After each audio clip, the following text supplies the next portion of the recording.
종합제TV 시청자 여러분 안녕하십니까. 2019년 2월 24일 오전 9시입니다.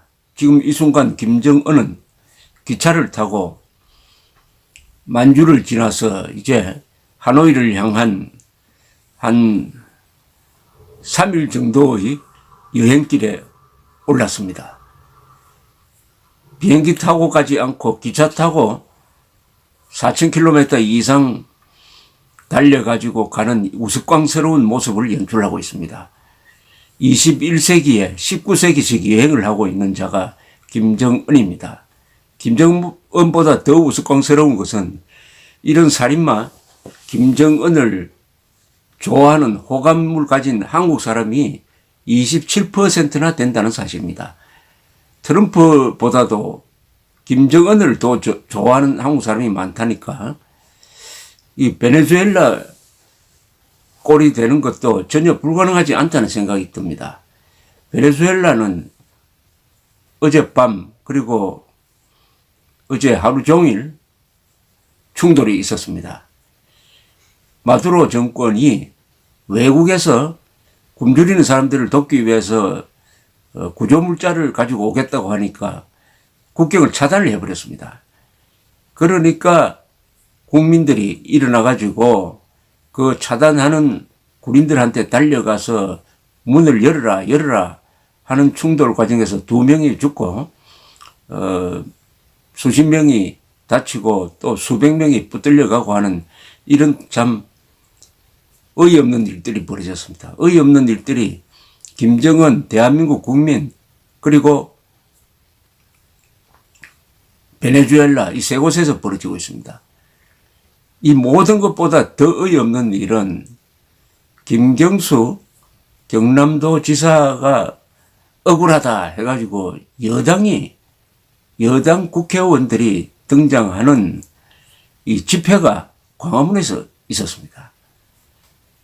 한 사람을 구하기 위해서 그것도 억울할 것도 없는 그것도 판사가 많이 봐준 판결입니다. 징역 2년이 아니라 징역 5년 이상 때렸어야 할 그 재판에 불만을 품고 재판장을 협박하는 이런 대중 집회가 여당 주조로 열렸다고 한다면은 이것은 인민재판 하자는 이야기죠. 홍위병입니다. 이게 바로 홍위병식 문화대혁명입니다. 모택동이가 당시에 당권을 유석이 등소평에게 잃어버리니까 이것을 되찾기 위해서 당 기구라든지 정부 기관을 무력화시키기 위해서 젊은 애들 내세워가지고 세상을 뒤흔든 10년간의 문화대혁명 생각이 납니다.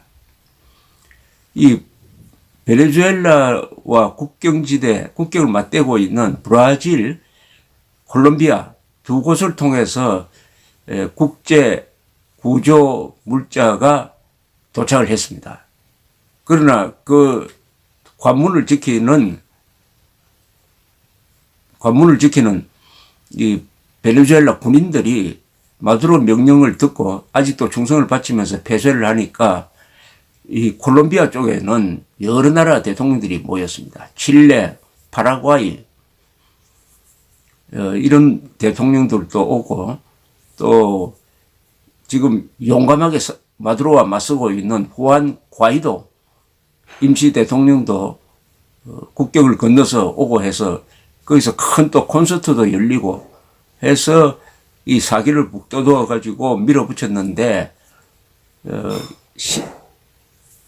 몇 명의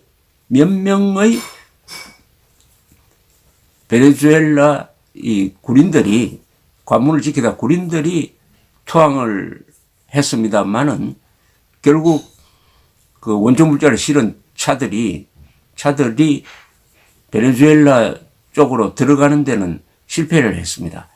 이 브라질 국경지대에서는 한 대의 트럭이 들어갔다가 곧 불에 타가지고 그 원조 물자를 주민들이 끌어내리는 장면이 사진에 찍혔습니다. 또 수도인 카라카스에는 마두로가 지지자들을 모아가지고 나는 미국과 맞서겠다.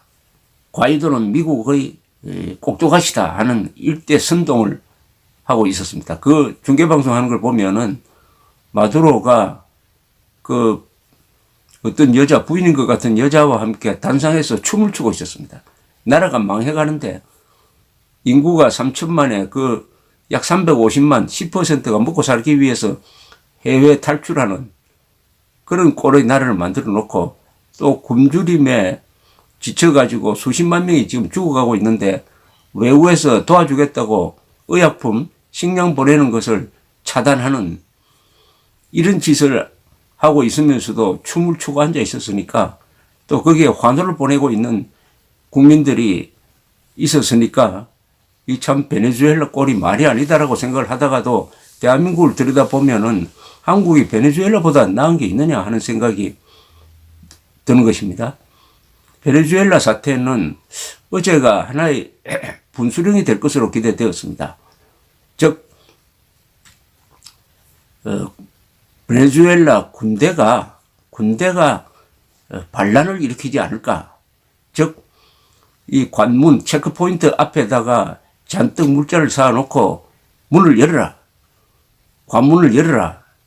당신들의 형제, 자매, 부모들이 지금 굶주리고 있다. 우린 도우러 왔다. 이렇게 하면은 군인들이 문을 열어줄 것으로 기대를 했는데 몇 명이 그냥 콜롬비아로 넘어오는 것으로 끝났습니다. 내일 마이크 펜스가 또 콜롬비아를 방문해서 마두로 정권 타도를 호소하는 연설을 할 거라고 합니다. 마두로는 또 콜롬비아와 국교를 단절시켜 버렸습니다. 이렇게 해서 베네수엘라를 북한처럼 폐쇄적인 나라로 몰아가고 있습니다. 그러니까 일종의 국민들을 사육하는, 먹이를 주면서 사육하는 이런 자로 지금 변하고 있습니다. 사육한다는 것은 뭐냐 하면은 식량, 의료품 이런 걸 전부 다 국가에서 공급을 하니까 지지층에만 주고 지지하지 않는 층에는 주지 않는다 하는 이런 계급적 학살이죠. 바로 북한에서 1990년대 말에 일어났던 일입니다. 지금 베네수엘라에서 일어나고 있는 일은 정말 과거의 북한에서 일어났던 일이고 대한민국의 미래일지도 모릅니다. 북한에서도 90년대에 식량이 모자라니까 김정은은 어떤 결정을 했느냐 하면은 정권 유지에 도움이 되는 평양 사람, 군인들, 노동당 간부들에게만 식량을 주고 그 나머지는 식량을 공급을 하지 않아가지고 100만 명 이상이 굶어 죽었습니다. 이게 바로 계급적 살인입니다. 계급적 살인. 계급 투쟁론에 입각한 체제 운영의 원리죠. 적대 계급은 죽어도 좋다. 아니, 죽어버릴수록 관리하기가 더 쉽다. 이런 심보인데 이 베네수엘라의 주사파인 마두로도 똑같은 정책을 펴고 있습니다. 지지층에만 배급품을 주고 지지층이 아닌 사람은 얼굴을 돌려버리는 이런 짓을 하고 있습니다. 또 유사점이 있어요. 이 범죄단체입니다. 북한 노동당 정권도 범죄단체죠. 이 범죄 저지르는 점에서도 그 품목도 같아요. 마약 밀매. 북한 노동당 정권이 기록법 만들어가지고 팔고 있지 않습니까? 무기 만들어서 팔죠.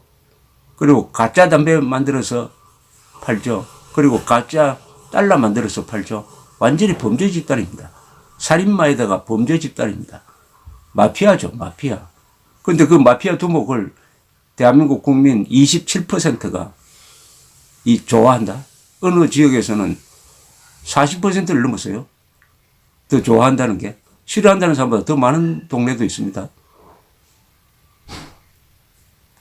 마두로도 정권이 마약 밀매 후원단체입니다. 마약 밀매 후원단체. 전 부통령은 마약 밀매 조직을 거느리고 있는 사람. 내무장관도 마찬가지고. 최근에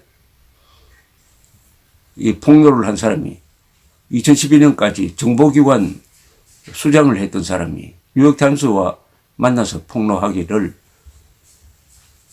베네수엘라의 지도부는 마약 밀매뿐만 아니라 저 중동에서 테러를 하는 헤즈볼라와도 친하다.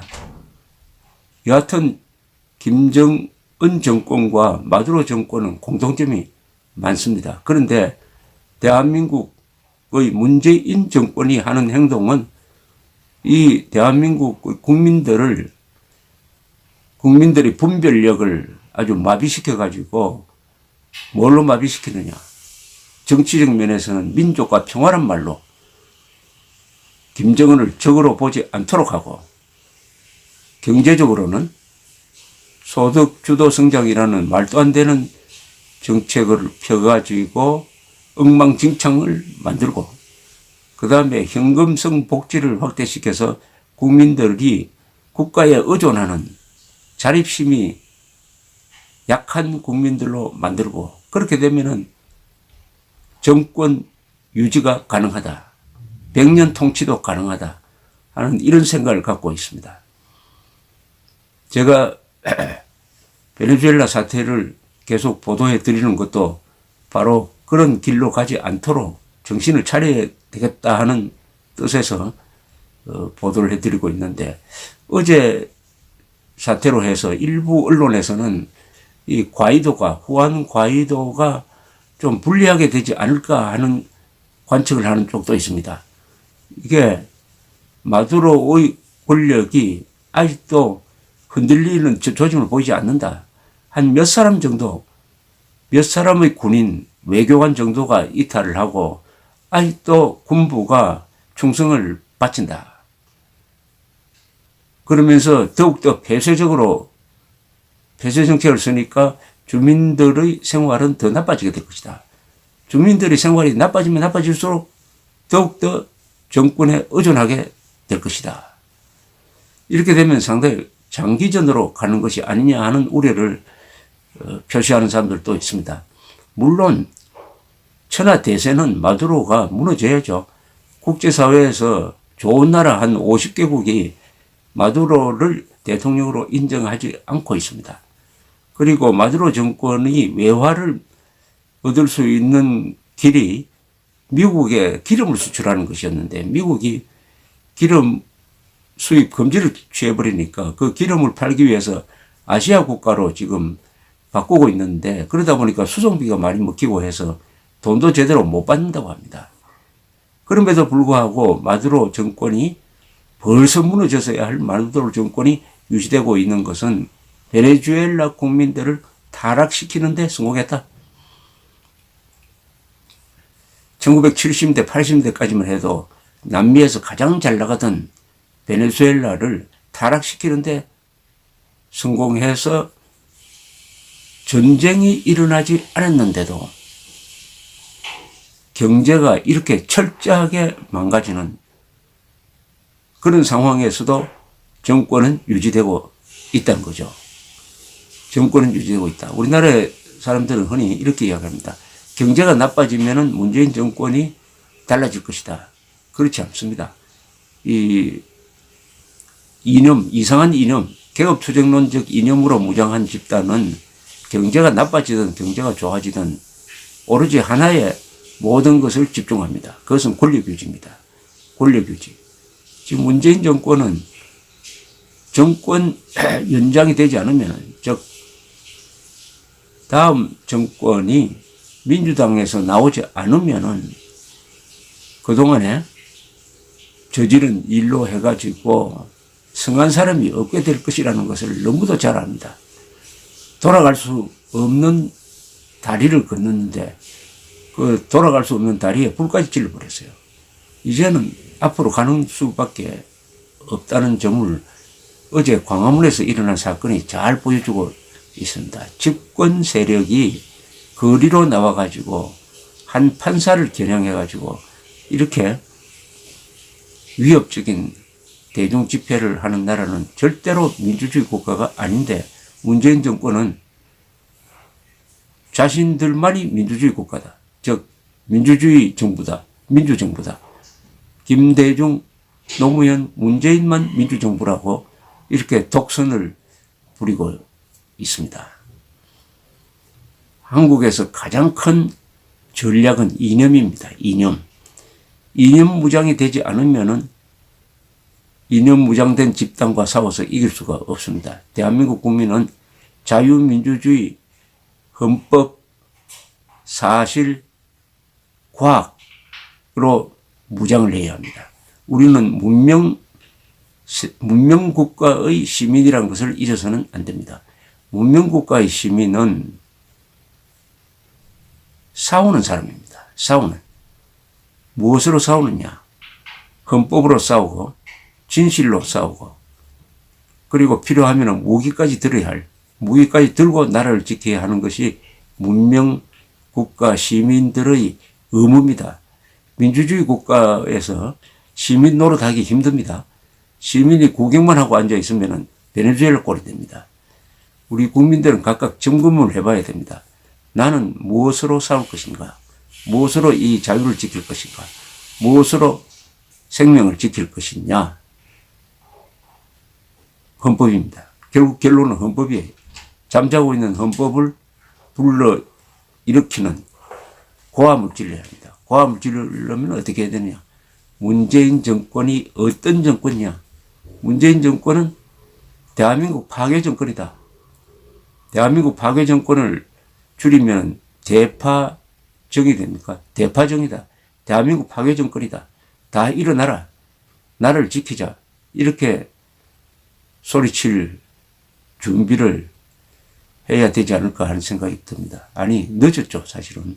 그러나 늦었다고 생각하는 순간이 가장 빠르다고 합니다. 감사합니다.